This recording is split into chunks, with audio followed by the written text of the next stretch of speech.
చాలామంది నన్ను అడిగేది ఒకటేనండి. అమ్మ, మేము చాలా సమస్యలతో బాధలతో బాధపడుతున్నాము.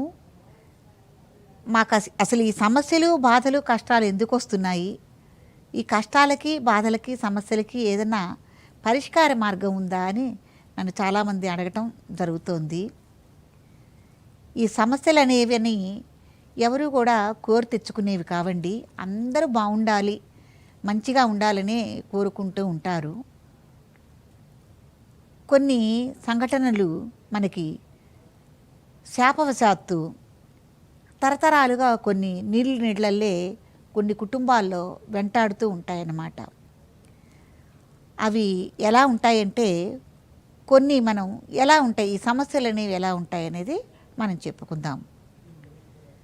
వీటన్నిటినీ కూడా మనం సర్ప సంబంధిత దోషాల కిందే మనం పరిగణలోకి తీసుకోవటం కూడా జరుగుతుంది. వీటిల్లో సంతానం లేకపోవటం, అసలు సంతానం లేకపోవటం, పిల్లలు పుట్టిపోవటం, తర్వాత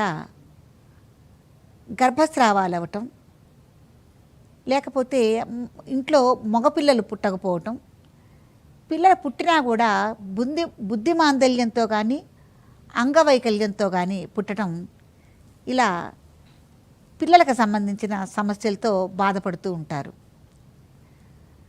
ఇది కూడా సర్ప సంబంధిత దోషం కిందే మనం పరిగణలోకి తీసుకోవాలి. తర్వాత దాంపత్య సఖ్యత లేకపోవటం, భార్యాభర్తలు ఇద్దరూ సఖ్యతగా ఒక ఇంట్లోనే 20 సంవత్సరాలు 30 సంవత్సరాలు కాపురం చేసినా కూడా ఎడమొహం పెడమొహంగా ఉంటారు, సఖ్యతగా కాపురం చేయరు. అదృష్టయాత్తు వీళ్ళకి ఒకళ్ళో ఇద్దరో పిల్లలు పుట్టడం కూడా జరుగుతుంది. ఇది కూడా మనం సర్పదోషాల కిందే పరిగణలోకి తీసుకోవటం జరుగుతుంది.